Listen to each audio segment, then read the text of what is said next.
నేను కపర్ ప్రసాద్ రావు, మీరు చూస్తున్నది అమ్మా న్యూస్. ఏది నిజం కార్యక్రమానికి స్వాగతం.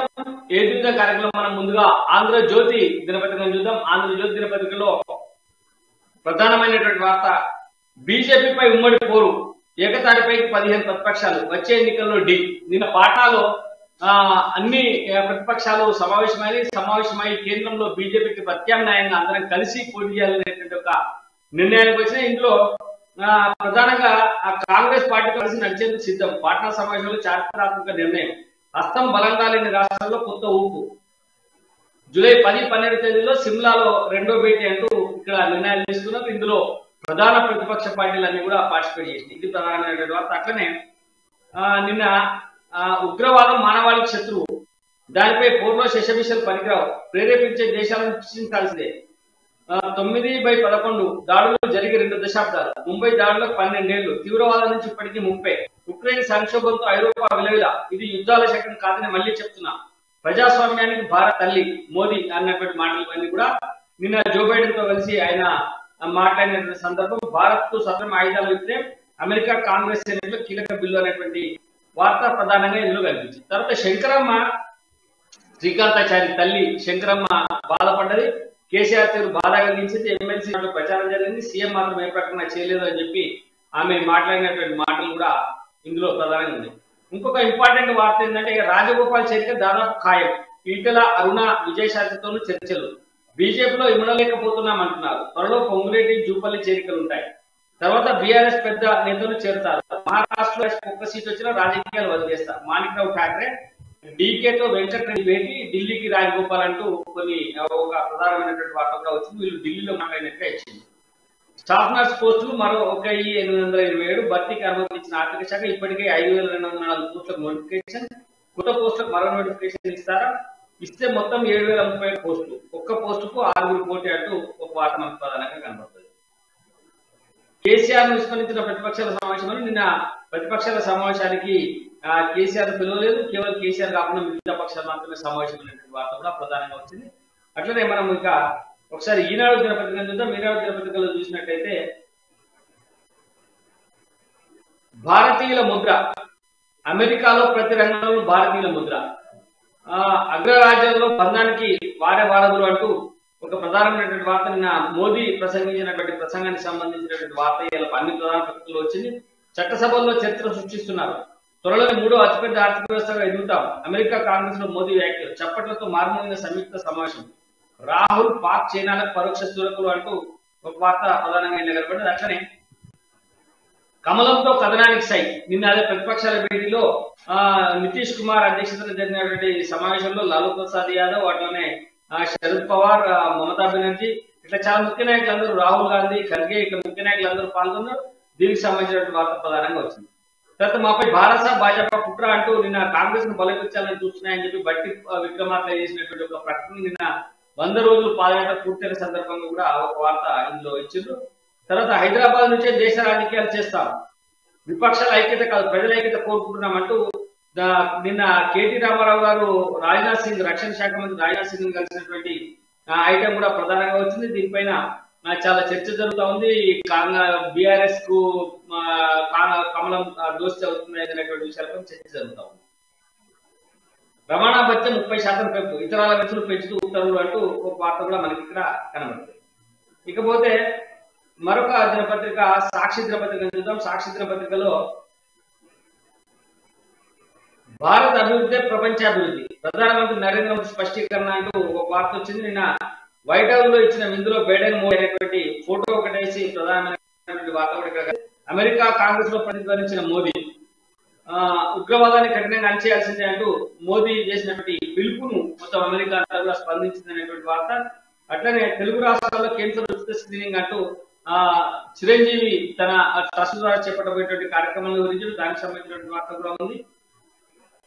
కాంగ్రెస్ బీజేపీలకు సమదూరం. నిన్న కేటీఆర్ హస్తిలో మంత్రి కేటీఆర్ ఆ రెండు పార్టీలకు వ్యతిరేకంగా ప్రజలు ఐకమత్యం రావాలి అంటూ నిన్న ఆయన ఢిల్లీలో విలేకరులతో మాట్లాడినటువంటి మాటలు కూడా ప్రధానంగా ఇచ్చారు.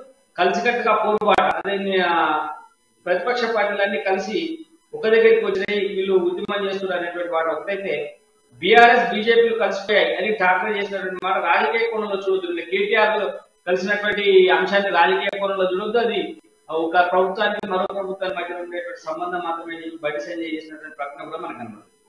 అంటే కేపీ చౌదరి డ్రగ్స్ కేసులో సెలబ్రిటీలు అంటూ కేపీ చౌదరి ఫైల్ ఫోటో ఒకటి వేసింది. అంటే రిమాండ్ రిపోర్ట్ లో ఆయుష్ రెడ్డితో పలువురు ప్రముఖుల పేర్లు అంటూ ఒక ప్రధానమైనటువంటి వార్త కూడా మనకు సాక్షిలో పడుతుంది. తర్వాత నైరుతి తొందరగా వచ్చేసింది. వడివడిగా నైరుతి అంటూ రాష్ట్రంలో 3వ వంతు విస్తరించనున్నారు. నేడు రేపు రాష్ట్రంలోని పలు చోట్ల మోస్తరు నుంచి భారీ వర్షాలు అనేటువంటి వార్త కూడా మనకు కనబడుతుంది. సగానికి పైగా తగిన దరఖాస్తు 5 వర్షాలకు తగిన పోటీ అనేటువంటి వార్త కూడా సాక్షి దినపత్రికలో కనబడుతుంది. ఇక మనం వెలుగు దినపత్రిక చూద్దాం. వెలుగు దినపత్రికను గమనించినట్లయితే అమరులపై ఎందుకంత పగ, 69 ఉద్యమకారులు తెలంగాణ స్తూపాన్ని నిర్మించినటువంటి ఎక్క యాదగిరి శిల్పి ఎక్క యాదగిరికి సంబంధించిన ఇచ్చిన ఈ స్తూపాన్ని ఇంతవరకు ప్రారంభించలేదు.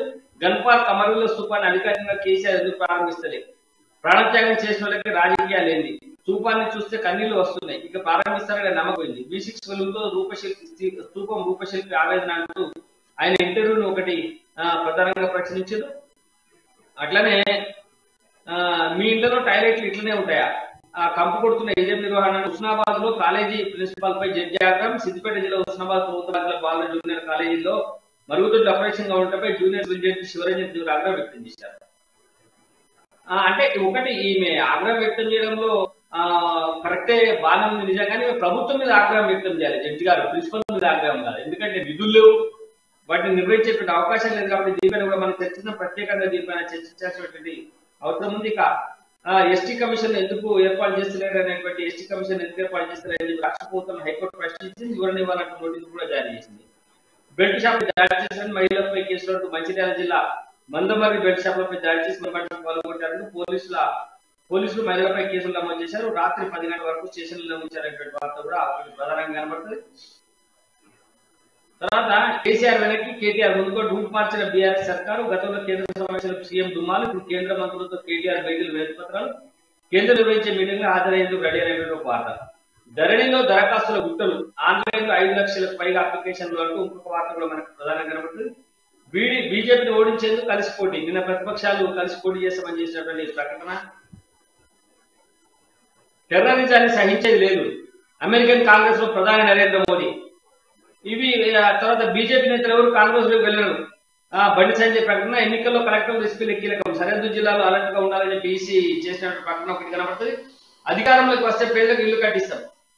కేసీఆర్ చంద్రపల్లి జైలు వెళ్ళడం ఖాయమంటూ రేవంత్ రెడ్డి చేసినటువంటి ఒక ప్రకటన, మీటింగ్ లో మాట్లాడిన ప్రకటన కూడా ఒకటి ప్రధానంగా కనబడుతుంది. ఇకపోతే మనకు ఇంకొక ముఖ్య పత్రిక నమస్తే తెలంగాణ. ఇది నమస్తే తెలంగాణ కేవలం ప్రభుత్వ వార్తలను, పార్టీ వార్తలను మాత్రమే వేసేటువంటి పత్రిక. ప్రజా సమస్యలు ఇందులో రావు. అయినప్పటికీ ప్రభుత్వ పార్టీ వార్తలను ఏమేసింది అనేది చూడాలి. కాబట్టి నమస్తే తెలంగాణ చూద్దాం. స్కైవేల కోసం భూములు ఇవ్వలేము, లింక్ రోడ్ల నిర్మాణానికి సహకరించాలి, భూమికి బదులుగా భూమి ఇస్తామంటూ నిన్న రాజధాని కలిసి కేటీఆర్ గారు చేసినటువంటి విజ్ఞప్తి ప్రధానంగా వచ్చింది. అంటే ఉద్యోగుల ఇంటి మనకు అడ్వాన్స్ 30 లక్షలు, దశాబ్దంలో సర్కార్ బునాంజా కూడా ఒక పెద్ద వార్త ఒకటి కనబడింది. స్టాఫ్ నర్స్ లో కొత్త పోస్టులు 1827 అదనంగా ఇచ్చింది అనేటువంటి వార్త. బీసీ డిగ్రీ గురుకులాలు మరో 17. ఇది ప్రధానంగా నమస్తే తెలంగాణలో వచ్చినటువంటి వార్తలు. విస్తరిస్తున్న ఋతుకోణం అనేటువంటి ఒక వార్త కూడా నమస్తే తెలంగాణలో ఉంది. కేటీఆర్ నిన్న ఢిల్లీలో మాట్లాడినటువంటి మాట, కేసీఆర్ హ్యాట్రిక్ సీఎం అంటూ చేసినటువంటి అనేక వార్తలు కూడా. అంటే కేవలం ప్రభుత్వానికి సంబంధించినటువంటి వార్తలు మాత్రమే మనకు ఈ పత్రికలో కనబడతాయి. ప్రజల సమస్యలు, ప్రజలకు సంబంధించిన అంశాలు ఈ పత్రికలో ఉండవు. ఇది ప్రభుత్వానికి పార్టీకి అనుబంధమైనటువంటి పత్రిక అనేది స్పష్టంగా మనకు అర్థమవుతుంది. ఇంకా ఈ పత్రికలో వచ్చినటువంటి వార్తలపై విశ్లేషణ కొనసాగించే ముందు ఏ దిరిజ కార్యక్రమంలో స్వల్ప విరామం తీసుకుందాం. ఈ విరామం తర్వాత మన కార్యక్రమంలో ప్రముఖ విశ్లేషకులు బండ రామ్మోహన్ రావు గారు, అలాగే జర్నలిస్ట్ బింగి స్వామి గారు కూడా మన విశ్లేషణలో పాల్గొంటారు. ఈ ఏ దిరిజ కార్యక్రమంలో విశ్లేషణలోకి వెళ్లే ముందు స్వల్ప విరామం తీసుకుందాం. ప్రత్యర్థిపై తగ్గేదలే అంటున్న ఖదర్ బాబులు. కత్తి ఒకని చేతిలో పెట్టి యుద్ధం ఇంకోని చేయమంటే వాడు చేస్తాడా? ఉర్రు తొలగిన లుచ్చన కొడుకుల గడ్డ మిలిపోయిన పార్టీ భారతీయ జనతా పార్టీ. మిమ్మల్ని బట్టలు చింపి ఈ ప్రజలు కుక్కల్ని తరిమినట్టు తరమకపోతే నా పేరు మార్చుకొని గుండు కొట్టించుకుంటా. సెన్సార్ కే సెగలు పుట్టించేలా మాటల యుద్ధం. వాళ్ళు నా వెంట్రిక కూడా పీకలేరు అని చెప్పి కూడా ఈ సందర్భంగా తెలియజేస్తా ఉన్నాను. వడ్డీతో సహా వడ్డిస్తా, గుర్తు పెట్టుకోండి. మీరు ఎవరిని వదిలిపెట్టను. ఇంకొకసారి ప్యాకేజీ గీకేజ్ అంటే తప్పు తీసుకొని పళ్ళు రాళ్ళ కొడతాను కొడకల్లారా ఒక్కొక్కడికి చెప్తున్నాను. గల్లీ టు ఢిల్లీ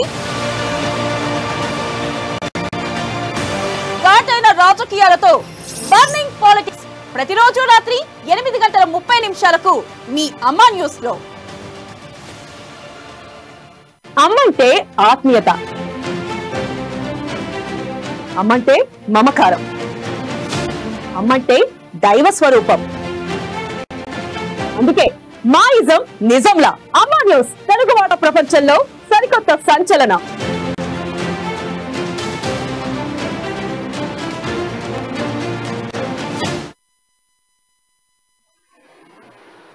వెల్కమ్ బ్యాక్. ఈ రోజు మనతో పాటు ఈ చర్చలో పాల్గొంటా ఉన్నారు బింగి స్వామి, సీనియర్ జర్నలిస్టు. స్వామి నమస్కారం. నమస్కారం సార్. ప్రధానంగా పత్రికల్లో నమస్తే స్వామి. ఈ రోజు మన పత్రికల్లో అనేక రకాలైన వార్తలు చూసినాం. అందులో ప్రధానమైనటువంటి వార్త ప్రతిపక్షాలన్నీ కలుస్తున్నాయి ఢిల్లీలో బీజేపీ వ్యతిరేకంగా. దీన్ని ఎట్లా చూడవచ్చు?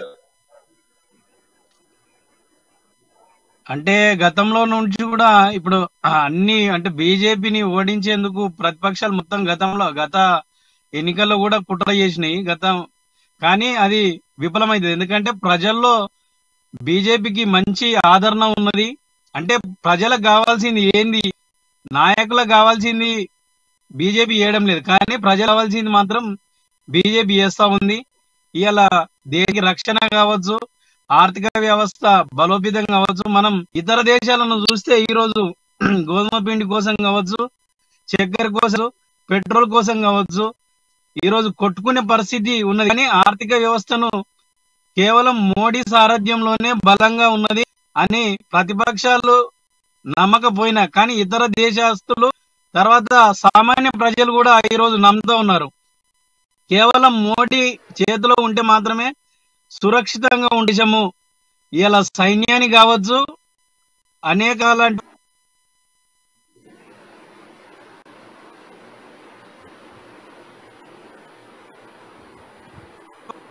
ఓకే స్వామి కట్ అవుతుంది. స్వామిది బండారు రామ్మోహన్ రావు గారు ప్రస్తుతం లైన్ లో ఉన్నారు. రామ్మోహన్ రావు గారు నమస్కారం.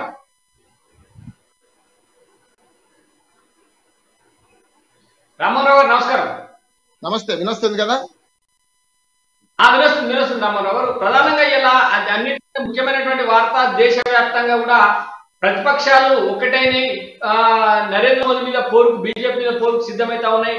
అందరం కలిసి బీజేపీని ఓడిస్తామని చెప్పి రాహుల్ గాంధీ గారు ప్రకటించారు. ఎట్లా చూడాలి దీన్ని? ప్రతిపక్షాల ఐక్యత వల్ల ఏమైనా అంటే బీజేపీని ఓడగలిగించేటువంటి శక్తి వీటికి వచ్చేటువంటి అవకాశం ఉందా? కాంగ్రెస్ కు బలం చెప్పే అవకాశం ఉందా రామ్మోహన్ రావు గారు? స్వామిని కట్ చేసి రామ్మోహన్ రావు గారు. ఓకే, ప్రస్తుతం కొంత సాంకేతిక ఇబ్బంది వల్ల వారు రాలేకపోతా ఉన్నారు. అంటే మొత్తం దేశం మీద ఎలాంటి రాజకీయ పరిణామాలు ఉంటున్నాయనేది మనం ఆలోచన చేస్తే కనుక భారతీయ జనతా పార్టీకి వ్యతిరేకంగా మిగతా అన్ని పక్షాలు ఒకటైతున్నటువంటి పరిస్థితి కనబడతా ఉన్నారు. అంటే స్వామి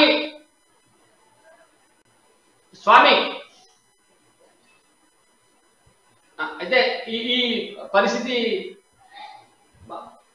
అయితే కనబడతా ఉన్నాయి. దేశవ్యాప్తంగా వీళ్ళు ఏమన్నా బలోపేతం అయ్యేటువంటి అవకాశాలనే. గతంలో కూడా జనతా పార్టీ రూపకల్పన జరిగింది, జనతా పార్టీ విఫలమైంది. వాస్తవంగా జనతా పార్టీ కొద్ది రోజుల్లోనే అయిపోయి అదొక విఫల ప్రక్రియ అనేది గతంలో తేలిపోయింది. అప్పుడు ప్రతిపక్షాలు ఒక్కటే ఒక పార్టీని పెట్టి ఇప్పుడేమో ఒకదాని మీదకి వచ్చి పోటీ చేస్తామంటే ఇది కొత్త సమస్య కాదు. యూపీఏ కానీ అంతకుముందు ఎన్డీఏ కానీ ఇట్లాంటి ప్రయత్నాలు చేసినాయి.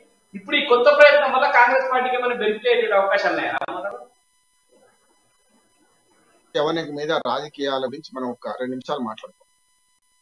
40 ఏళ్ళలో స్వాతంత్రం వచ్చిన తర్వాత మనకి ప్రధానమంత్రిగా నెహ్రూ ప్రధానమంత్రిగా మాత్రమే ప్రమాణ స్వీకారం చేశారు. ఎలక్టెడ్ ప్రధాని ఎప్పటి నుంచి 52 నుంచి 47 నుంచి 52 వరకు నియమించబడ్డ ప్రధాని బ్రిటిష్ వారి అంతే నామినేటెడ్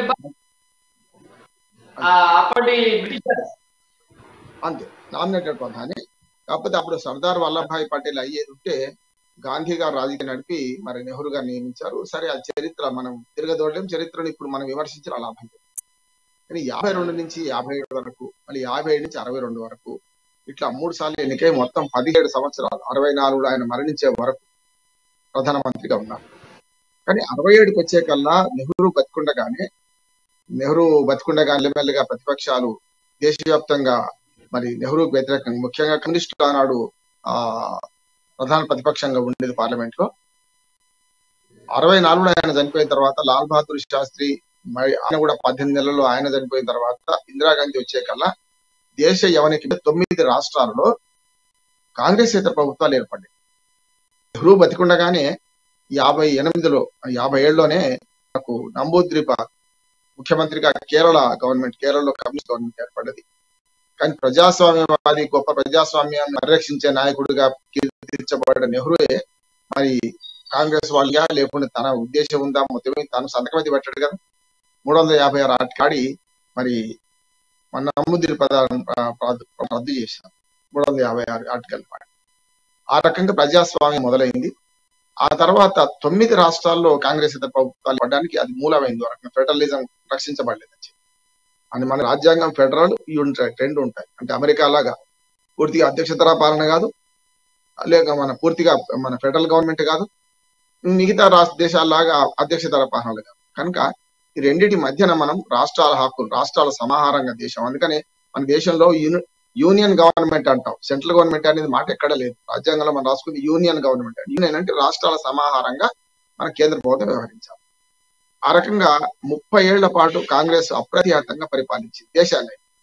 దేశంలో ప్రధానమంత్రి వరుసగా జవహర్లాల్ నెహ్రూ, లాల్ బహదూర్ శాస్త్రి, సరే మధ్యన గుల్జారీలాల్ నందా గారు 2 సార్లు తాత్కాలిక ప్రధాని అయినా కూడా ఆయన లెక్కలకు రాడు కనుక ఇందిరాగాంధీ ఎప్పుడైతే 75 ఎమర్జెన్సీ విధించిందో మీరు అన్నట్టు విప్లవ ప్రయోగమే కావచ్చు, కానీ ఆనాడు జనతా ప్రభుత్వం ఏర్పడడానికి ఎమర్జెన్సీ నీడలే కారణమే. అంటే ఇందిరాగాంధీ మీద వ్యతిరేకత, పూర్ణ స్వరాజ్యాన్ని పిలిపించిన ఆనాడు లోకనాయక్ జయప్రకాష్ నారాయణ, దాని ద్వారా ప్రతిపక్షాలన్నింటి ఒకే తాటి మీదకి చేరుకొని ఒకే ఏంతో ఆనాడు జాతీయ ఉద్యమంలో ఎట్లయితే స్వాతంత్రమే మన జన్మ హక్కు అని బాలగంగాధర్ తిలక్ పిలిపిస్తే ఎట్లా వచ్చారో, అంటే మన స్వాతంత్రం ఒక్కటే మార్గం.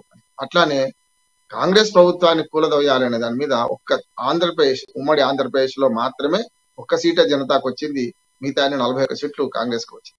మిగతా దేశమంతా మారింది, మనం మారలే అప్పుడు. కానీ దేశమంతా కూడా ఉత్తర భారతదేశంలో అయితే కాంగ్రెస్ తుడిచిపెట్టుకపోయింది దాదాపుగా. అట్లా ఏర్పడ్డ ప్రభుత్వంలో మనకి జనతా పార్టీ కిచిడి ప్రభుత్వంగా మీరు అన్న విఫల ప్రయోగంగా మారింది. కేవలం 3 ఏళ్లు 2.5 సంవత్సరాలు దాటకుండానే 3 సార్లు ప్రభుత్వం పడిపోయినాయి. మొరార్జీ దేశాయ్, తర్వాత చరణ్ సింగ్, తర్వాత ఇట్లా వరుస శేఖర్. ఆ రకంగా మరి 80లో పడిపోయిన తర్వాత ప్రసాద్ 80లో పడిపోయిన తర్వాత మనకు మళ్ళీ కాంగ్రెస్ గవర్నమెంట్ వచ్చింది. జనతా ప్రభుత్వాన్ని అతుకుల బొంత అని చెప్పి పెద్ద ఎత్తున ప్రచారం జరిగేది. అంటే అన్ని కలిపి కుట్టిండ్రు అతుకుల బొంత అనేటువంటి మాట కూడా బాగా వినబడ్డది. అంటే మీకు యాడ్ చేస్తున్నాను మీరు చెప్పేది బొంత. మరి భారతీయ జనతా పార్టీగా ఇవాళ వచ్చింది కదా. నేను ఏమంటున్నానంటే ఎప్పుడు కూడా ఒక విప్లవం, ఒక మార్పు వచ్చినప్పుడు ఆ మార్పు నుంచి కొన్ని ఫలితాలు వస్తాయి. జనతా ప్రభుత్వ ప్రయోగం విఫల ప్రయోగం అయినా సరే మొట్టమొదటి కాంగ్రెస్ ఇతర ప్రభుత్వంగా వాళ్ళు అన్ని పార్టీలు కలిసి, అంటే మీరు అన్నట్టు అన్ని తాను ముక్కలను కలిపి ఒక జెండాగా గుట్టారు జనతా పార్టీ కింద. జనతా పార్టీ అవశేషాలు ఇప్పటికి దేశంలో చాలా ఉన్నాయి. ఇప్పుడు మీరు బీహార్లో అన్ని జనతా పార్టీ అవశేషాలే కదా అధికారంలో ఉన్న పార్టీలన్నీ కూడా. ఉత్తరప్రదేశ్ లో అవే కదా, కర్ణాటకలో జేడిఎస్, కర్ణాటక కూడా అదే కదా, ఆ అవశేషాలే ఇవాళ. ఇప్పుడు మీరు చెప్తున్నటువంటి క్రమంలోనే ఇప్పుడు ఎప్పుడైతే కాంగ్రెస్ పార్టీని బొందబెట్టడం కోసం రేపే ఎమర్జెన్సీ డే అనుకుంటా, దేశం నుంచి తరిమేయడం కోసం గతంలో జనతాను ప్రవేశపెట్టి జనతా ఉద్యమాన్ని చేసినటువంటి లల్లూ ప్రసాద్ యాదవ్, నితీష్ కుమార్ వీళ్ళంతా మళ్ళీ కాంగ్రెస్ నెత్తిన పెట్టుకోవడం చేస్తున్నటువంటి ప్రయత్నం చాలా విచిత్రంగా కనిపిస్తుంది కదా అని అంటున్నాను నేను. క్వశ్చన్ ఇక్కడికి వస్తున్నాను. అందుకని నేను ఏమంటున్నానంటే ఆనాడు కాంగ్రెస్ వ్యతిరేకంగా కాంగ్రెస్ లోనే సోషలిస్టులు ఉన్నారు. ప్రసాద్ గారు, చంద్రశేఖర్, మొరార్జీ దేశాయ్ ఎక్కడి నుంచి వచ్చారు? కాంగ్రెస్ నుంచి కదా వీళ్ళందరూ కూడా. మొరార్జీ దేశాయ్ ఉప ప్రధానిగా కాంగ్రెస్ నుంచి వచ్చారు ఆయన కదా. కనుక కాంగ్రెస్ నుంచి సోషలిస్టులు, కొంచెం అతివాదులు, కొంచెం వాళ్ళందరూ విడిపోయి వీళ్ళు వేరుగా జనతా పార్టీ లేకుంటే ఇతరత్ర తయారయ్యారు. ఆనాడు లోక్నాయక్ జయప్రకాష్ నారాయణ నుంచి మొదలుపెట్టి మురార్జీ దేశాయ్, చరణ్ సింగ్, ఆనాడు ఉన్న అందరూ, జార్జ్ ఫెర్నాండెజ్ అట్లాంటి మహాన్ అందరినీ కూడా అరెస్ట్ చేసింది గవర్నమెంట్. ఆనాడు అందరిని ఎక్కడికక్కడ నిర్బంధించింది, ఒకే జైల్లో ఉంచింది, వేరు వేరు జైళ్ళకి మార్చింది, వీళ్ళ మధ్య సంప్రదింపులు రకరకాలుగా చేశారు. కనుక ఎప్పుడైతే రాజకీయాలు విడిచిపెడదాం అనుకుంటున్న దేశంలో పూర్ణ స్వరాజ్ కోసం పిలిపించి ఇందిరాగాంధీ నియంతృత్వానికి వ్యతిరేకంగా నిలబడ్డ లోక్నాయక్ వాళ్ళందరినీ ఒక గొడుగు కింద కలిపారు. సరే, విఫలమైందని. కానీ ఇప్పుడు మీరు అన్నట్టు విచిత్రమైన పరిస్థితి అంటే వాళ్ళే మళ్ళీ వాళ్ళ కాంగ్రెస్ చెప్తామని చూస్తున్నారు. కరెక్ట్. దాని కారణం ఏం చెప్తాను, ఆనాడు లాలూ ప్రసాద్ యాదవ్ కానీ, నితీష్ కుమార్ కానీ, ఓ సోషలిస్ట్ ఓ రకంగా చెప్పాలంటే వాళ్ళందరూ కూడా ఈ కాంగ్రెస్ ప్రభుత్వానికి వ్యతిరేకంగా పోరాడిన వాళ్ళు.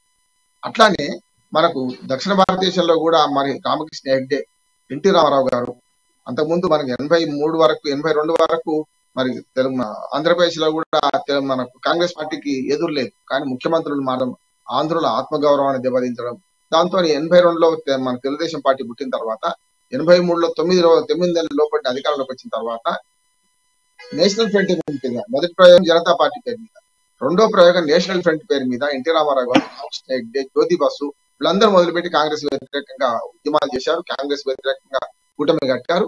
అది సక్సెస్. ఆ తర్వాత చంద్రబాబు నాయుడు కూడా ఒక ప్రయత్నం చేశారు. కనుక కేసో లేకుంటే బీజేపీ తర్వాత మధ్యన బీజేపీ అధికారం, తర్వాత పివి నరసింహారావు గారు ప్రధానమంత్రి, తర్వాత రకరకాలుగా మళ్ళీ ఒకసారి జనతా ప్రయోగం ఫలవంతం కావడం, అప్పటికి బీజేపీ ఏర్పడింది. కనుక బీజేపీ ఆధ్వర్యంలో కొద్ది రోజులు ఉన్న ప్రభుత్వం, తర్వాత 5 ఏళ్లు ప్రభుత్వం పాలించిన వాజ్పేయి గారు ఉన్నారు. అట్లా ఉంటే ఇప్పుడు ఉన్న పరిస్థితుల్లో చూసుకుంటే కాంగ్రెస్ కు వ్యతిరేకంగా పెద్ద ఎత్తున ఒక 14 రాష్ట్రాల్లో సొంతంగా అధికారంలో ఉంది బీజేపీ. భారతదేశంలో అన్ని రాష్ట్రాలు చూసుకుంటే అట్లానే ఒక 3 రాష్ట్రాల్లో పొత్తులో అధికారంలో ఉన్నది. ఉదాహరణకు మనకు మహారాష్ట్ర చూసుకుంటే కనుక 17 రాష్ట్రాల్లో అధికారంలో ఉన్న బీజేపీ కేవలం ఇప్పుడు 3 రాష్ట్రాల్లో అధికారంలో ఉన్నది కాంగ్రెస్. అంటే 20 పోతే మిగతా 25 రాష్ట్రాల్లో, మిగతా 8 రాష్ట్రాలు ఈ ప్రాంతీయ పార్టీల అధికారం ఉన్నాయి మొత్తం దేశవ్యాప్తంగా. ఆ 3 ఏంది, ఛత్తీస్గఢ్, మధ్యప్రదేశ్, మనకు ఛత్తీస్గఢ్ కాదు, మధ్యప్రదేశ్, అట్లాగే మనకు అటుపోతే రాజస్థాన్, పంజాబ్, మన హిమాచల్ ప్రదేశ్, ఈ 3 రాష్ట్రాల్లో కాంగ్రెస్ అధికారంలో ఉన్నది. ఈ రకంగా చూసుకుంటే పంజాబ్ లో అధికారం కోల్పోయింది, గతంలో పంజాబ్ లో ఉండే.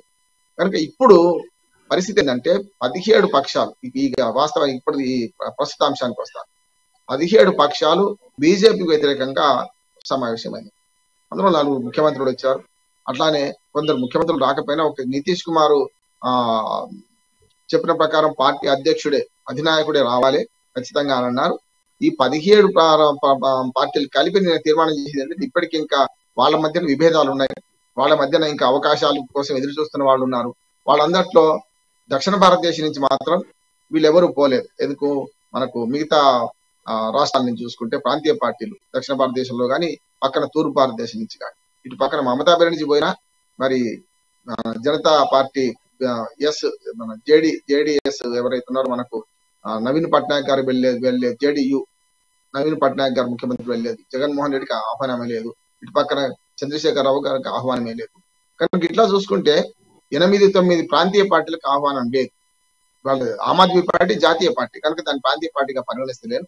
అట్లా చూసుకుంటే మనకు దేశంలో ఒక విచిత్రమైన పరిస్థితి నెలకొన్నది. 3 రాష్ట్రాల అధికారంలో ఉన్న కాంగ్రెస్, అట్లా మరో 7-8 రాష్ట్రాల్లో ఉన్న అధికారంలో ఉన్న ప్రాంతీయ పార్టీలు కలిపి ఏదైనా రాజకీయమంటే మొన్నటిదాకా కేసీఆర్ గారి నినాదం పక్కకు పోయింది. ఇప్పుడు కాంగ్రెస్ ఏతర బీజేపీ ఏతర శక్తులను కూడగడతామనే ఆలోచన పోయింది, ఒంటరిగా మిగిలిడు. అట్లాగే జగన్మోహన్ రెడ్డి వాళ్ళ అనుకోకుండానే ఇటు పక్కన మిత్రపక్షం కాకున్నా సరే ఇవాళ బీజేపీకి మద్దతు చేస్తున్నాడు. అట్లాగే తన రాజకీయం తను చూసుకుంటూ వివాదాస్పదులు కానీ నవీన్ పట్నాయక్ మనకు ఏదైతే ఒరిస్సా ముఖ్యమంత్రి ఆయన కూడా బీజేపీ వైపు ఉన్నారు.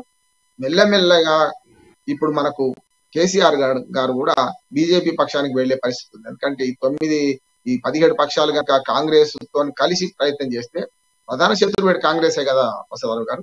ఇంకోటి కూడా ఇక్కడ వైరుధ్యం కనపడుతుంది ప్రసాద్ గారు. మొన్నటి మీరు అన్నట్టు కాంగ్రెస్ ని వ్యతిరేకించిన వీళ్ళందరూ ఇవాళ మళ్ళీ కాంగ్రెస్ నుంచి వచ్చిన వాళ్ళందరూ కూడా ఇవాళ కాంగ్రెస్ ని వ్యతిరేకించి మళ్ళీ కాంగ్రెస్ తో కలుస్తా ఉంటుంది కదా.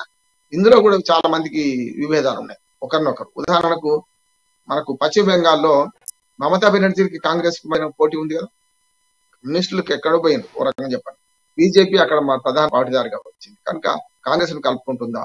అట్లానే చాలా సార్లు మనకు కేరళ ఉంది, కేరళలో చూసుకుంటే మరి ఇటు పక్కన లెఫ్ట్ ఫ్రంట్ కు రైట్ ఫ్రంట్ కు మనకు కాంగ్రెస్ ఫ్రంట్ కు పోటీ నడుస్తున్నది.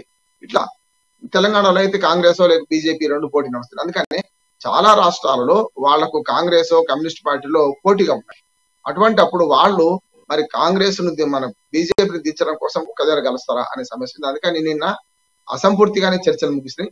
మరొక్కసారి కూర్చుంటే తప్ప స్పష్టత వచ్చేది లేదనుకుంటున్నారు. ఏదేమైనా సరే ఇవాళ బీజేపీ ఇప్పుడున్న చెప్పక రేపో ఎల్లుండి ఎన్నిక జరిగితే ఖచ్చితంగా అప్రఖ్యాత మెజారిటీతో బీజేపీ గెలవబోతుంది. కాకపోతే ఆనాటి సీట్లు తక్కువ కావచ్చు, 10-20, కానీ ఎక్కువైతే పెద్ద తేడా ఉండకపోవచ్చు. ఈ దశలో ఈ ప్రతిపక్షాల ఐక్యత సాధ్యమేనా అంటే ప్రాంతీయ పార్టీలకు పరిమితులు ఉంటాయి. అసలు చాలా పరిమితులు ఉంటాయి. ఏ ప్రాంతీయ పార్టీకి ప్రాంతీయ ఆకాంక్షలు ఉంటాయి, పరిమితులు ఉంటాయి. జాతీయ పార్టీల పరిమితులు వేరుగా ఉంటాయి. కానీ జాతీయ పార్టీలు ప్రాంతీయ పార్టీలుగా మారిపోయి నది అవతల మాట మాట్లాడుతూ వస్తున్నారు కనుక వాటిలో ఐక్యత లేదు. కానీ ఈ దశలో ఈ ప్రతిపక్షాల ఐక్యత ఏది కాంగ్రెస్ పెద్దనగా భావించే క్రమంలో కాంగ్రెస్ ను ఇవాళ లీడ్ చేయమని ఎవరు కోరని లేదు. కాంగ్రెస్ కూడా కలిసి రమ్మంటున్నారు. మన ఓటాన్ని కలిస్తే బీజేపీని ఓడిద్దామంటున్నారు. అందుకని ఉత్తర భారతదేశంలో ఏమైనా ప్రభావం చూపెడుతుండొచ్చు ఈ కలయిక, కానీ దక్షిణ భారతదేశంలో అయితే ఈ ప్రభావం ఏమీ పడదని నేను అనుకుంటున్నాను. అంటే రామారావు మీరు స్పష్టంగా చెప్పింది ఇది ఉత్తర భారతము దక్షిణ భారతానికి సంబంధించినటువంటి ఒక డివిజన్ స్పష్టంగా కనబడుతుంది. ఇక్కడ దక్షిణ భారతదేశానికి సంబంధించిన పార్టీలు ఏవి కాంగ్రెస్ తో కలవడానికి సిద్ధంగా లేదు. ఇప్పుడు మీరు చెప్పినట్టు కేసీఆర్ కానీ లేకపోతే నీకు ఆంధ్రప్రదేశ్ లో అయితే మరి విచిత్రమైనటువంటి పరిస్థితి. ప్రతిపక్షము కాంగ్రెస్ వ్యతిరేకంగానే ఉంది, అధికార పక్షం కాంగ్రెస్ వ్యతిరేకంగా, టీడీపీ కూడా లేదు. సేమ్ ఒరిస్సా అదే చెప్పి స్పష్టం చేసింది. ఎందుకంటే మీకు ఒకసారి దక్షిణ భారతదేశానికి ఉత్తర భారతదేశానికి కనుక మనం చర్చ దక్షిణ భారతదేశంలో కొంత ప్రోగ్రెసివ్ మెంటాలిటీ, కొంత డెవలప్మెంట్ యాక్టివిటీ ఎవరికి వాళ్ళు ఆలోచన చేసేటువంటి పరిస్థితి ఉంటే ఉత్తర భారతదేశానికి వచ్చేసరికి పూర్తి ఐడియాలజికల్ బేస్ కనబడతా ఉంది. అంటే బీజేపీ పక్షాన ఉండబడేటువంటి ఆలోచన తీరు ఉండబడేటువంటి వాళ్ళందరూ కూడా సేమ్ అదే ఆలోచన చేస్తా ఉన్నారు. దానికి వ్యతిరేకంగా ఉండబడేటువంటి శక్తులు ఏవైతే ఏకీకరణ కావాలనుకుంటా ఉన్నారో వాళ్ళందరూ ఐక్యత లోపించింది. మీకు ఉత్తరప్రదేశ్ పోతే బీఎస్పీ ఈ సమావేశానికి రాలేదు, వీళ్ళు పిలవలేదు, వాళ్ళు కూడా బీఎస్పీ వాళ్ళు రాలేదు. అట్లా మన నిన్న మన ఎవరు బీహార్ లో కూడా ఒక పార్టీ ఈ ప్రతిపక్షాల ఐక్యత నుంచి బయటకు వచ్చేసి నితీష్ తో ఉన్నాము, నితీష్ రకరకాలైనటువంటి విన్యాసాలు చేస్తుందని కూడా మంచి మాట. ఐడియాలజికల్ బేస్ చూసుకుంటే ఉత్తరప్రదేశ్ లో మేజర్ ఉత్తరప్రదేశ్ ఉండొచ్చు, అంటే మన ఉత్తరాది ఉండొచ్చు. ఇప్పుడు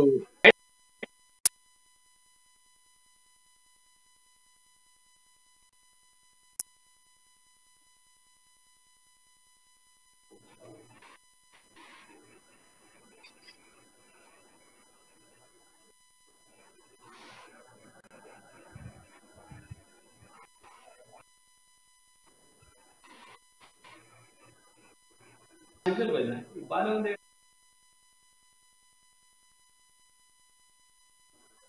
రామోహన్ గారు ఇక్కడ నితీష్ కుమార్ కూడా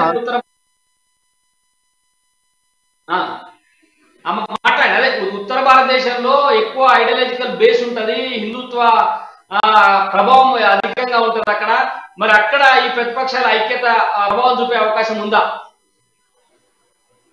కూడా బీజేపీ ప్రభావము మనకి ఏమైనా ఉంటే ఉత్తరప్రదేశ్ లో కనపడుతుంది. బీహార్ లో వివిధ పక్షాలు ఉన్నాయి. మరి ఇటు లాలూ ప్రసాద్ యాదవ్ పక్షం ఉంటుంది, బీజేపీ ఉంది, ఇటు పక్కన నితీష్ కుమార్. ఇక్కడ సమస్య ఏంటంటే నిన్న ఐక్యత కోసం ప్రయత్నించిన నితీష్ కుమార్ మీదనే చాలా అనుమానాలు ఉన్నాయి. ఆయన గతంలో అంటే ఆయన ఇక్కడ మన ఆంధ్రప్రదేశ్ లో పవన్ కళ్యాణ్ ఎట్లా ప్రవర్తిస్తున్నాడు వరకు చెప్పాలంటే ఒకసారి బీజేపీతో కూటమంటాడు, మళ్ళీ విడిపోతా అంటాడు, మళ్ళీ ఇటు పక్కన శత్రువుని దగ్గర తీస్తాడు. కనుక ఆయన అటు బీజేపీ పక్షమా ఇటు పక్షం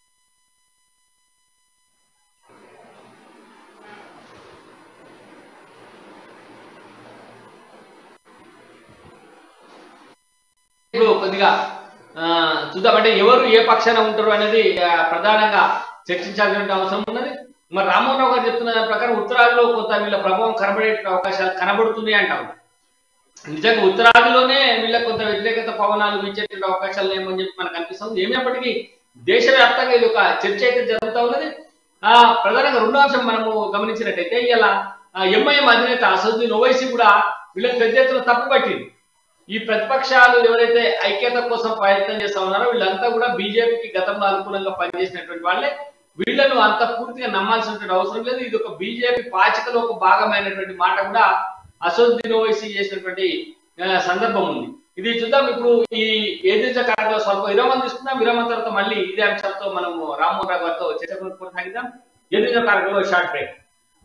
తేదీ 18/6/2023 ఆదివారం రోజున పట్టణ మరియు పరిసర ప్రాంత ప్రజలకు ఉచితంగా ఓపీ చూడబడను.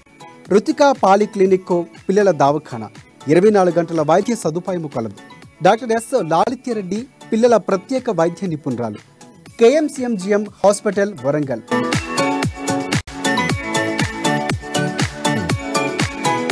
తేదీ 18/6/2023 ఆదివారం రోజున పట్టణ మరియు పరిసర ప్రాంత ప్రజలకు ఉచితంగా ఓపీ చూడబడింది. రుతికా పాలిక్లినిక్ పిల్లల దవాఖానా 24 గంటల వైద్య సదుపాయం కలదు. Doctor Archana MS orthopaedic, Osmania consultant orthopaedic surgeon, మోకాల మార్పిడి చికిత్స నిపుణులు. Fellowship in pain management complex trauma, paediatric orthopaedic నిపుణులు.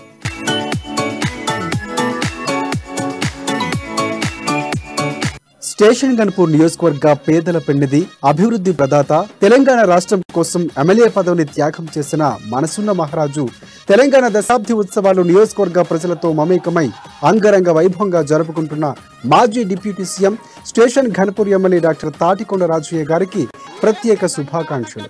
మీ వీరాభిమాని మస్రూర్ హోటల్ యజమాని MD సలీం.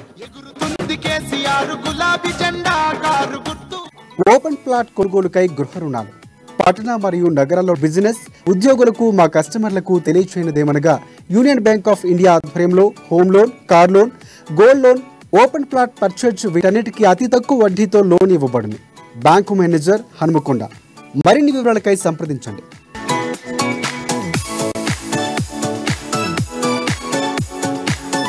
వాస్తవాలకు దగ్గరగా, నిజాయితీకి నిలువుటద్దల్లా, ప్రతి అడుగు రేపటికి ముందడుగులా, సరికొత్త వార్తా ప్రసార శ్రవంతిలా మీ అమ్మా news channel.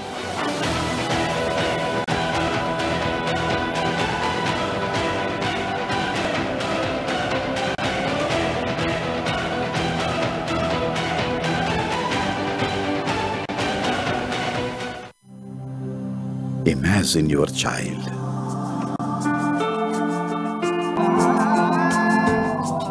a leader,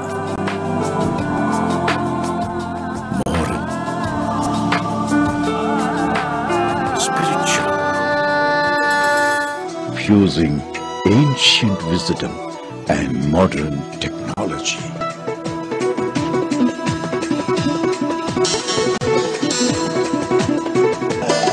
Sri Swaminarayan Gurukul International School admissions are open.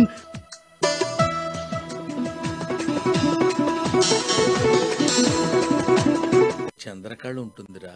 Chandrakala Chandrakala Chandrakala.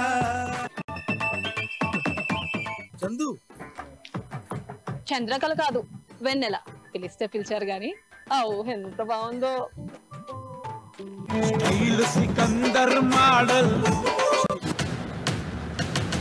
తమ్ముడు ఇది నీ అదోస్ కాదు, నా మేమ్స్ అడ్డా. ఎస్, ఇది మెయిన్స్ అడ్డా, వెన్నెల కడ్డ. అంటే ఈ ప్రోగ్రామ్ లో మరి ఎంటర్టైన్మెంట్ ఇరుక్కు బాబా ఎరక్కో తీయకుంటది కాదు, అసలు ఏ రంగులో ఉంటుంది? రంగు రుచి కాదు, సరదాగుంటది. అదో ఫీలింగ్ రా బాయ్. పోనీ కనబడుతుందా మరి? అవును, మీకు నవ్వులు పంచడానికి వచ్చేస్తుంది మెయిన్స్ అడ్డా.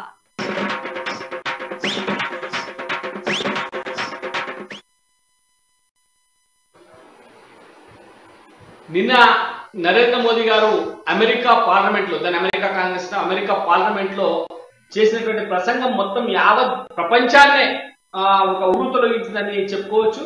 ఆయన భారతదేశం యొక్క కీర్తి ప్రతిష్టల్ని, భారతదేశానికి ప్రపంచ వ్యాప్తంగా ఉండేటువంటి గుర్తింపును సందర్భంగా మాట్లాడుతున్నటువంటి అంశాలను చూస్తే మొత్తం అమెరికా కాంగ్రెస్ లో ఉండబడే సభ్యులందరూ కూడా లేచి నిలబడి కరతాళ ధ్వనులు చేయడం, అమెరికా పార్లమెంట్ అంతా కూడా మోదీ మోదీ నినాదాలతో హోరెత్తిపోవడం, ఇదంతా చూస్తూ ఉంటే భారతదేశాన్ని ఒక విశ్వగురు స్థానంలోకి తీసుకుపోయేటువంటి ప్రయత్నం స్పష్టంగా జరుగుతా ఉండేగా మనకి ఇక్కడ స్పష్టంగా అర్థమవుతుంది. ఆయన చెప్పిన సందర్భంలో మోదీ గారు చెప్పినటువంటి మాటల్లో భారతీయులు అందరూ కూడా వసుధైక కుటుంబం అనేటువంటి ఒక అంశాన్ని నమ్ముతాం మేము. అంటే భారతదేశం ఒక దేశంగా కాదు, ఒక ప్రపంచం అంతా ఒక దేశమే, ఒకటే అనేటువంటి మాటను భారతీయులు నమ్ముతారు. అందుకే భారతదేశం అభివృద్ధి చెందడం అంటే ప్రపంచం అంతా అభివృద్ధి చెందినట్లేటువంటి ఒక మాట వారు అమెరికాలో మాట్లాడడం, దాన్ని ప్రపంచ దేశాలన్నీ కూడా స్వాగతించడం, మోదీకి అపూర్వమైనటువంటి గౌరవం ఇవ్వడం, ఇవన్నీ కూడా మనం చూసాం.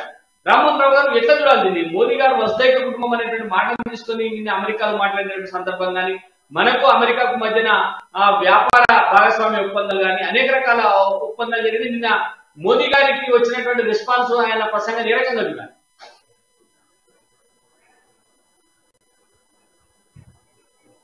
రామ్మోహన్ రావు గారు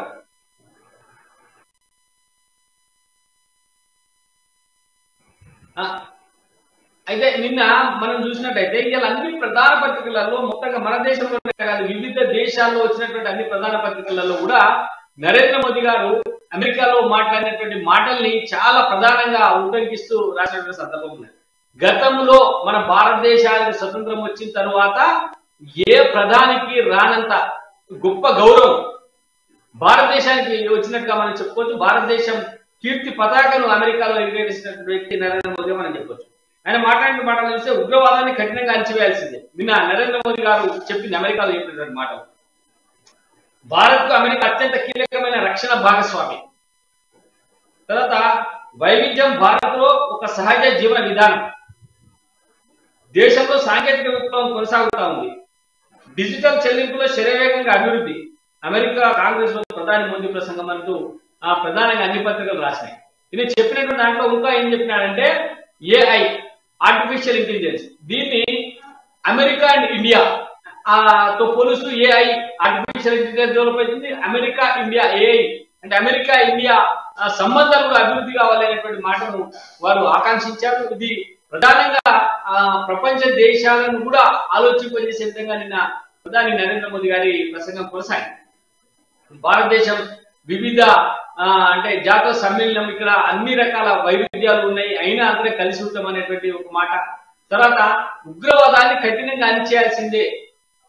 అంటే ఎప్పుడైతే అమెరికాలో టవర్స్ కూల్చివేత జరిగిందో ఉగ్రవాదం మొత్తం ప్రపంచం అంతా కూడా ఇస్లామిక్ టెర్రరిజం వ్యాపించి అన్ని దేశాల్లో గడగడాలు చేస్తున్నటువంటి తరుణంలో ఉగ్రవాదానికి వ్యతిరేకంగా ఉగ్రవాదాన్ని అణిచివేయాల్సిందే అని చెప్పి స్పష్టంగా ఒక సూచన చేసి ఒక దిశానిర్దేశం చేసినటువంటి వ్యక్తి నరేంద్ర మోదీ గారు. అంటే దీనికి మొత్తం ప్రపంచంలో ఉండే అన్ని దేశాల మద్దతు లభించిందంటేనే భారతదేశం యొక్క గౌరవం చాలా ఇనుమడించినట్టుగా మనం చెప్పుకోవచ్చు. ఇంకొక అంశాన్ని మనం కనుక చూసుకుంటే భారత్ అభివృద్ధి చెందితే మొత్తం ప్రపంచం అభివృద్ధి చెందిందని పేర్కొన్నారు. అంటే భూగోళంపై 1/6 జనాభా భారత్లోనే ఉందన్న సంగతి మర్చిపోవద్దని వ్యాఖ్యానించారు. అంటే స్పష్టంగా భారతదేశం యొక్క ప్రాధాన్యతని ప్రపంచ దేశాలకు భారతదేశం యొక్క ప్రాధాన్యతని చెప్పడంలో నరేంద్ర మోదీ గారు పూర్తిగా సఫలీకృతమైంది.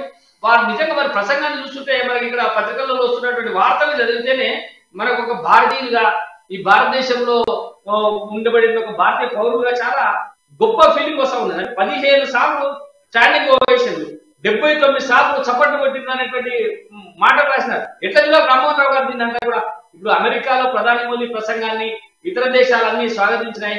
ఆయన వసుధైక కుటుంబం అనేటువంటి మాట చెప్పినారు. వీటన్నిటిని ఎట్లా చూడాలి రామ్మోహన్ రావు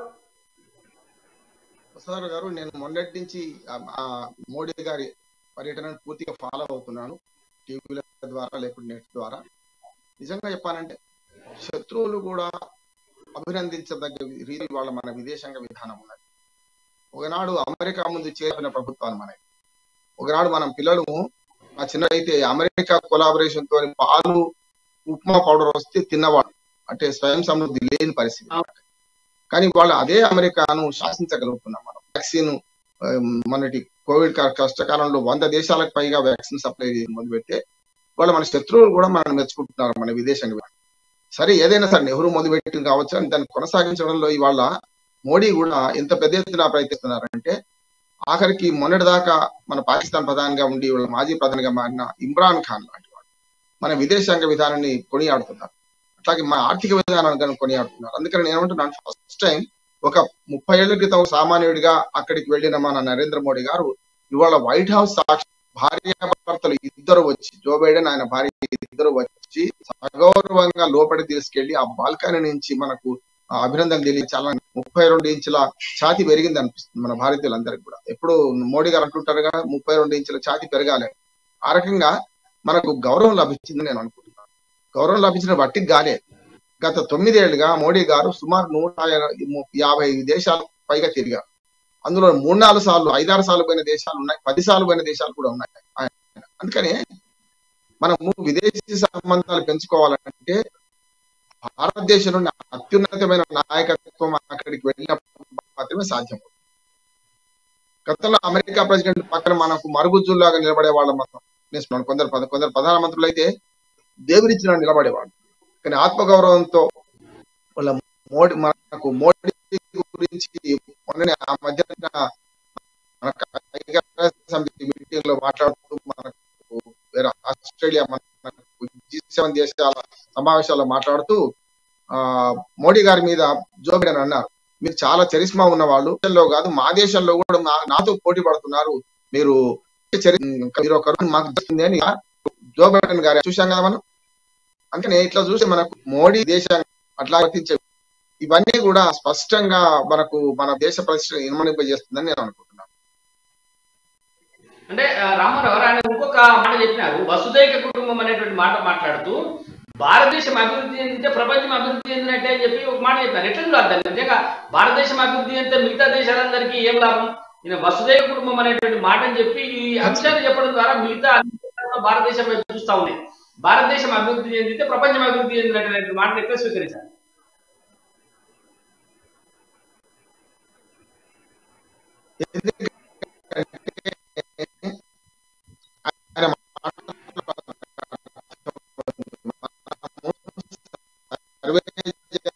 సుఖినోభవంతు అంటాం, సర్వే లోకా సమస్త సుఖినోభవంతు అంటాం. అంటే మనము విశ్వశ్రేయస్సు వాళ్ళం మొదటి అనుకుంటాం.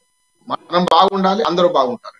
అభివృద్ధి గ్రామము, మండలము, జిల్లా, రాష్ట్రము, దేశము అంటే నా ప్రపంచ విశ్వనరుని నేను అంటూ జాషువా అట్లా విశ్వనరుడుగా ఇవాళ కాదు మన సంస్కృతి అది.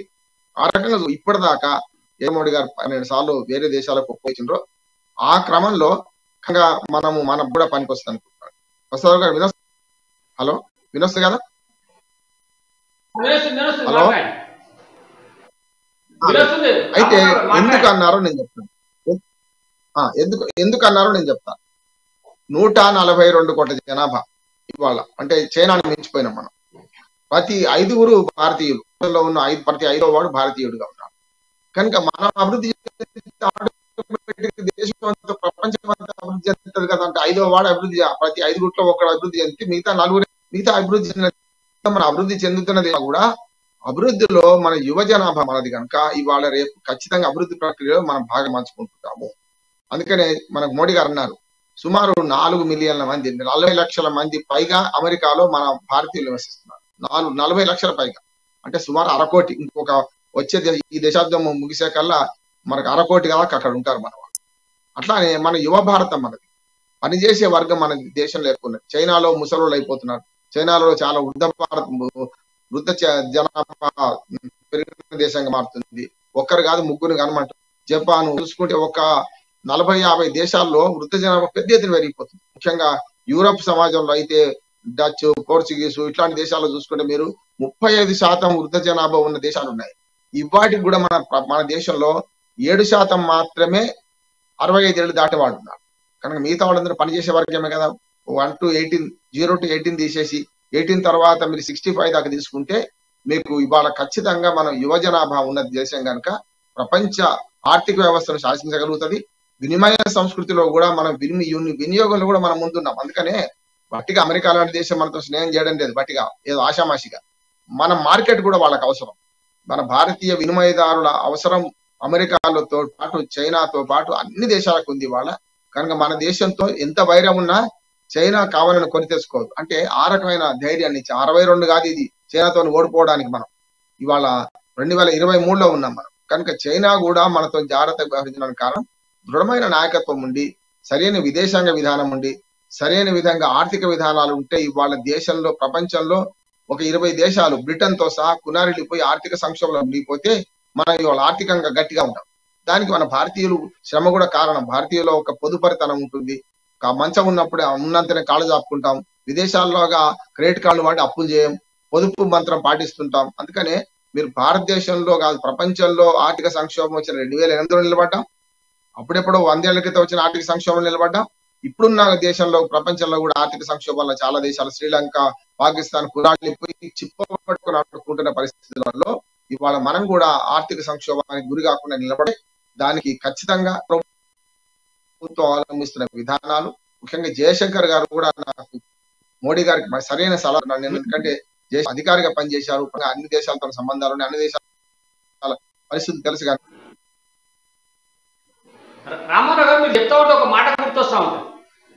నరేంద్ర మోదీ గారు గతంలో ఒక అంశాన్ని తీసుకున్నారు. అంటే దేశవ్యాప్తంగా చాలా చర్చనీయాంశమైంది. ప్రపంచంలో కూడా ఈ అంశం బాగా చర్చనీయాంశమైంది. ఏంటంటే మన దగ్గర బ్యాంకులు వాటికంటే పోపుల డబ్బాలో డబ్బులు ఎక్కువ ఉంటాయి. పోపుల డబ్బా అనేటువంటి మాటను వారు వాడిరంటే మన దగ్గర పొదుపు అనేటువంటి ఇంటి నుంచి మొదలవుతుంది. ఇంట్లో నువ్వు ఎక్కడైనా సరే పోతే 10 రూపాయలు, 50 రూపాయలు, 100 రూపాయలు ఓ డబ్బాలో పోపుల డబ్బాలో దొరుకుతాయి మనకు ఉంటది అనేటువంటి మాటను వారు ప్రపంచవ్యాప్తంగా కూడా గుర్తు చేసేటువంటి సందర్భం. దానివల్లనే ఇలా మనం ఆర్థికంగా బలంగా ఉన్నాము. అంటే పొదుపు చేసేటువంటి ఆలోచన భారతీయ రక్తంలో ఉందనేటువంటి మాట కూడా వారు గతంలో మాట్లాడినారు. ఎట్లా చూడాలి నిజంగానే ఈ ఆర్థిక వ్యవస్థ బలోపేతం కావడానికి ఆ పోపుల డబ్బా కారణం అని చెప్పొచ్చా? ఇప్పటిదే ప్రస్తావించాం. పోపుల డబ్బా అనే మాట వాడకూడదు. మన పొదుపరి మంత్రం ఏదైతే పొదుపు ఉందో ఇవాళ ఖచ్చితంగా భారతదేశాన్ని కాపాడుతుంది. విదేశాల్లో 18 సంవత్సరాలు వస్తే రెక్కలొచ్చి ఎగిరిపోవాలి పక్షుల్లాగానే. అంటే పశుపక్షాదులు లాగానే 18 సంవత్సరాలు దాకా పోయిన తర్వాత అక్కడైతే వాళ్ళ బాధ్యత తీసుకుంది, కుటుంబ బాధ్యత తీసుకోరు. అక్కడ కొన్ని పాశ్చాత్య దేశాల్లో ఒక సామెత కూడా, ఒక జోక్ కూడా అమల్లో ఉంది. అంటే నీ పిల్లలు నా పిల్లలు మన పిల్లలతో కలిసి ఆడుకుంటున్నారండి. అంటే కుటుంబ సంబంధాలను దృఢంగా ఉండవు. కానీ మనం అట్లా కాదు. మన 7 తరాల తర్వాత కూడా మన కుటుంబం బాగుపడాలి, మన మనవాళ్ళు మన మునుమన్న వాళ్ళు కూడా బాగుండాలని మనం ఆలోచన చేస్తాం. కనుక ఆస్తి పరిరక్షణలో కానీ మన ఆర్థిక పరిరక్షణలో కానీ మనం ముందుంటాం. అందుకనే మన బామ్మల నుంచి మన తాత తండ్రుల నుంచి వచ్చిన వారసత్వాన్ని కాపాడుకుంటాం ఇప్పటికి కూడా. కనుక అది ఆర్థికంగా పరిపుష్టం కావడానికి మనకు మార్గమైందని నేను అనుకుంటున్నాను. ప్రపంచంలో ఎన్ని సంక్షోభాలు వచ్చినా మనం ఎందుకు నిలదొక్కుంటున్నాం? మన భారతీయ సంస్కృతిలో ఈ పొదుపు మంత్రం, మీరన్న పోపు డబ్బాల మంత్రం, మోడీ గారు ప్రస్తావించిన పోపు డబ్బాల మంత్రం పనిచేస్తుంది స్పష్టంగా. అంటే మన కుక్కను కొడితే 10,000 వస్తాయి అంటారు చూసిందా? ఆ రకంగా ఇవాళ ఇంట్లో పోపు డబ్బా లేకుంటే చిన్న గల్లా పెట్టే పగలు కొడితే 1000 రూపాయలు వెళ్తాయి మనకు. అందుకని నేను ఏమంటున్నానంటే ఈ భారతీయులతో ఉన్న పొదుపరితనం, దాంతో పాటు విదేశాంగ విధానంలో ఉన్న ఇప్పుడు నేను విదేశీ విధానాలు కానీ రక్షణ విషయాలు కానీ లేకపోతే మనకు ఆర్థిక విషయాలు స్పష్టంగా ప్రభుత్వానికి లేకపోతే ఇవన్నీ ఫెయిల్ అయితే కదా. గతంలో మనం చూసాం. పివి నరసింహరావు గారికి అధికారానికి వచ్చే కల్లా మొత్తం దేశం అంతా ఖాళీ అయిపోయి బంగారం నమ్మే పరిస్థితి వచ్చింది. ఇవాళ బంగారాన్ని కొనుక్కుంటున్నాం. బంగారం నిల్వలు పెరిగినాయి మనకి. అందుకని ఏమంటున్నానంటే ఇవాళ చైనా లాంటి దేశం కూడా మనకు భయపడుతుంది. ఎన్ని గిల్లి గజ్జాలు పెట్టుకున్నా పాకిస్తాన్ తో లాభం లేదని. ఇంకొక మాట చెప్తాను. జో బైడెన్ గారే స్పష్టంగా ప్రకటించారు, పాకిస్తాన్ అంత విశ్వాసఘాతుక దేశం ఇంకేది లేదు పొమ్మన్నాడు. అంటే ఇవాళ తెలిసి వచ్చింది వాళ్ళకి. ఆనాడు వాజ్పేయి గారు కూడా మా చైనా మనకు అమెరికా స్నేహం చేస్తే అమెరికా మనకు దుర్మార్గంగా మనకు చేయించింది. ఆనాడు పాకిస్తాన్ మద్దతు చేసింది. వాజ్పేయి గారు గౌరవంగా మంచిగా పోతే ఇవాళ అట్లా లేదు. ఈట్కా జవాబ్ పత్తరసే దేత, ఇటుకతో నువ్వు కొడితే నేను రాయితీని కొడతా అనే పరిస్థితి తయారైంది కనుక భారతదేశం దృఢంగా తయారైంది కనుక అమెరికా లాంటి దేశం కూడా గడగడ వణుకుతుంది మనకు. ఖచ్చితంగా వాళ్ళ అమెరికా అధ్యక్షంగా మోడీని పొగిడే క్రమంలో నాకు మిమ్మల్ని చూస్తే జలసి వస్తుంది అని అనగలిగాడంటే ఎంత మామూలుగా అమెరికా అధ్యక్షులు రిజర్వ్డ్ గా ఉంటారు, మిగతా వాళ్ళందరూ తక్కువ చూస్తుంటారు. అటువంటి వాడే ఇవాళ ప్రపంచంలో 142 కోట్ల ప్రజలకు నాయకత్వం వహిస్తూ ప్రపంచవ్యాప్తంగా ఆర్థిక వ్యవస్థ చేసుకుంటూ ప్రపంచంలో ఇండియా లేకుండా ఆర్థిక పరిస్థితి తీసుకొచ్చుకొని బ్రిటన్ కూడా ఆగిపోతే మనం 5వ ఆర్థిక వ్యవస్థ, మొదటిదాకా ఆర్థిక వ్యవస్థలో మెల్లమెల్లగా మరో 2 దేశాలు ఆగిపోతున్నాయి. మనము అమెరికా చైనా తర్వాత 3వ ఆర్థిక శక్తిగా ఈ శతాబ్ది అంతానికి ఈ దశాబ్ది అంతానికి 2030 కల్లా మనం 3వ ఆర్థిక వ్యవస్థగా వస్తామని అనుకుంటున్నాను. దానికి ప్రజల సహకారం, పరిపాలన పరంగా ఉన్న వెసులుబాటు, ఈ 2 కూడా కారణమవుతున్నాయి. అందుకనే నరేంద్ర మోడీ ఇవాళ విశ్వనరుడుగా మారి వాళ్ళు విశ్వంలో నరేంద్ర మోడీ ముఖ్యమంత్రిగా ఆయన పేరు చేసుకున్నాడు. ఆనాడు ఇందిరాగాంధీ ఇవాళ నరేంద్ర మోడీ గారు మరో రకంగా అంటే ఆర్థిక సాక్ష్యాలను జోడిస్తూ ఇవాళ అమెరికా అధ్యక్షుడు భుజం మీద చేత చొరవతో మాట్లాడుతున్నారు. అది కూడా ఒక కళ అని నేను అంటున్నాను. గతంలో అమెరికా అధ్యక్షుడి దగ్గర పోతే మన వాళ్ళు భయపడేవాడు. అటువంటిది వారి భుజాన్ని చేసి వైట్ హౌస్ సాక్షిగా భార్యాభర్తలు అమెరికా అధ్యక్షుడు ప్రథమ మహిళ అమెరికా అధ్యక్షుడు భార్య ఇద్దరు వచ్చి సగౌరవంగా ఆహ్వానించాలంటే ఎంత గొప్పదనం అని నేను అనుకుంటున్నాను. ఖచ్చితంగా ఇది మన భారతీయులందరూ గర్వించదగ్గది. ప్రపంచంలో అగ్రరాజ్యమైన అమెరికా లాంటి దేశం కూడా మనం ఆహ్వానిస్తుంది. గతంలో చైనా దేశాన్ని కూడా ఎంచుకున్నాం. చైనా గుజరాత్ తీరంలో మనము గుజరాత్ లో కూడా మనకు గుజరాత్ మన చైనా మంత్రాలు జరిపించింది కనుక ఎవరైనా సరే ఇవాళ భారతదేశం లేని సమాజాన్ని ఊహించుకునే పరిస్థితి సృష్టించామని నేను అనుకుంటున్నాను. ఓకే రామారావు, మనము దేశవ్యాప్తంగా కూడా ఇట్లాంటి నరేంద్ర మోదీ గారి అమెరికా పర్యటన దేశంలో ప్రతి భారతీయుడి ఛాతి వైశాల్యాన్ని పెంచిందని చెప్పవచ్చు. మీరు ఇందాక చెప్పిన ఇప్పుడు ఇంకొక కొత్త అంశం ఒకటి మనం మాట్లాడుకుందాం. రాష్ట్ర రాజకీయాలకు సంబంధించి కేటీఆర్ గారు నిన్న ఢిల్లీ పర్యటన చేశారు, రాజ్నాథ్ సింగ్ గారిని కలిశారు. మరి 9 సంవత్సరాలుగా లేనటువంటి ఆకస్మిక పర్యటన ఎందుకు వచ్చింది? దీంట్లో మరి రాజకీయ ప్రాధాన్యత ఉంది అనుకోవచ్చా రామారావు?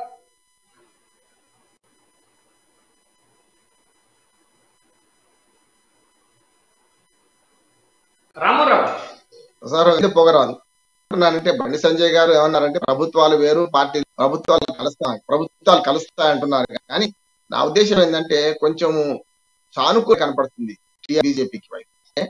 అనుమానం ఏమొచ్చిందంటే రేపటి ఎన్నికల్లో ఈ ప్రతిపక్ష ఖచ్చితంగా అవసరం పడుతుందేమో వీటితోనో, లేకపోతే ఇప్పుడు కూడా 2/3 మేజర్ ఖచ్చితంగా ఈ 2-3 పార్టీలను మనకు ఎంపీలను వాడుకోవాల్సిన పరిస్థితి ఉంది కనుక ఉందేమో అని అనుకుంటున్నాను. నిప్పులేంది పొగరాదు కనుక కేటీఆర్ గారు ఇవాళ 9 సంవత్సరాలుగా పోవడం అంటే ఒకసారి బదనాం చేద్దామని కూడా ఉద్దేశం ఉండొచ్చు కదా.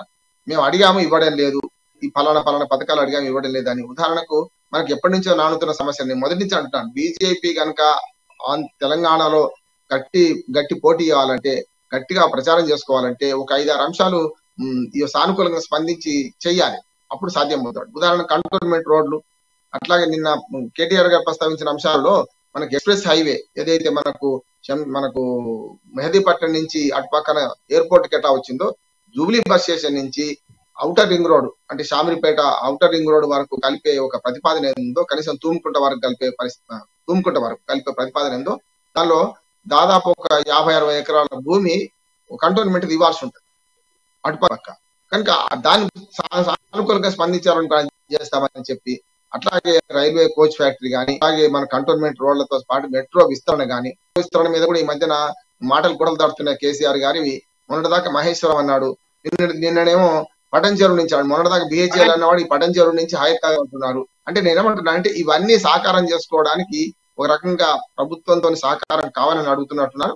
నిజంగా చెప్పాలంటే తెలంగాణలో బీజేపీ మరింత ఉధృతంగా ముందుకు పోవాలంటే కొన్ని పనులు చేసి చూపెడితే, ఇప్పుడు ఆయన అడగడం వాళ్ళు కాదు, చేసి చూపెడితే ఖచ్చితంగా ఫలితాలు వస్తాయి అనుకుంటున్నాను. ఏదైనా సరే ఒకరి అవసరాలు ఒకరు ఉంటాయి. రాజకీయ పార్టీలు ఎట్లా ఉంటాయి అంటే అవసరార్థం శాశ్వత మిత్రుడు శాశ్వత శత్రుత్వాలు ఎప్పుడు ఉన్నాయి రాజకీయాల్లో. ఖచ్చితంగా బీజేపీ రేపు పొద్దున 3 పోటీ పడ్డా కూడా రేపు సానుకూల పరిణామం వస్తే రాష్ట్ర అవసరాల దృష్ట్యా ప్రభుత్వాలు కలిసి పనిచేయాల్సి వస్తాయి.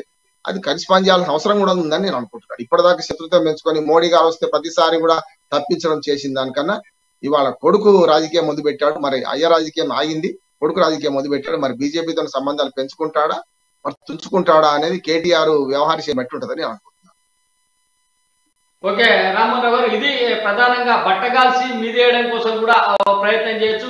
కేటీఆర్ గారు పోయి బీజేపీని కలవచ్చు అంటే బీజేపీ బీఆర్ఎస్ కలుస్తుంది అనేటువంటి మాట చెప్పడం కోసం కూడా ఇది ఒక అనుమానం రేకెత్తించేటువంటి అంశం అని చెప్పి రామారావు గారు అంటున్నారు. ఏదైనప్పటికీ ప్రభుత్వాలు కలవడం, బీజేపీ కూడా ఇక్కడ ఎదగాలంటే కొన్ని పనులు చేయడం అనేది చాలా అవసరం అనేటువంటి మాట రామ్మోహన్ గారు స్పష్టంగా చెప్తున్నారు. ఇది వాస్తవం కూడా. మరి చూద్దాం భారతీయ జనతా పార్టీ బీఆర్ఎస్ కాంగ్రెస్ మధ్యన ఏ రకంగా ఎన్నికల్లో ఉంటది, ఏ పార్టీ అధికారంలోకి వస్తుంది అనేది కొద్దిగా మనకి ఇంకా ఒక 6-7 నెలలు అయితే పూర్తిగా తెలిపోతుంది. ఎన్నికలు వస్తే కొత్త ప్రభుత్వాలు ఏర్పడతాయి.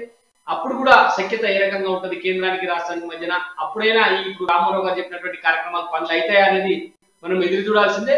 ఇది ఈ రోజు ఎదురుజే కార్యక్రమం. ఈ కార్యక్రమంలో పాల్గొని వాళ్ళ విలువైనటువంటి సమయాన్ని ఇచ్చి విశ్లేషణ ఇచ్చినటువంటి బండారు రామ్మోహన్ రావు గారికి, అలాగే జర్నలిస్ట్ బింగి స్వామి గారికి ప్రత్యేకంగా ధన్యవాదాలు తెలుపుతూ మళ్ళీ రేపటి ఎదురుజే కార్యక్రమం కలుద్దాం. అంతవరకు సెలవు, నమస్తే.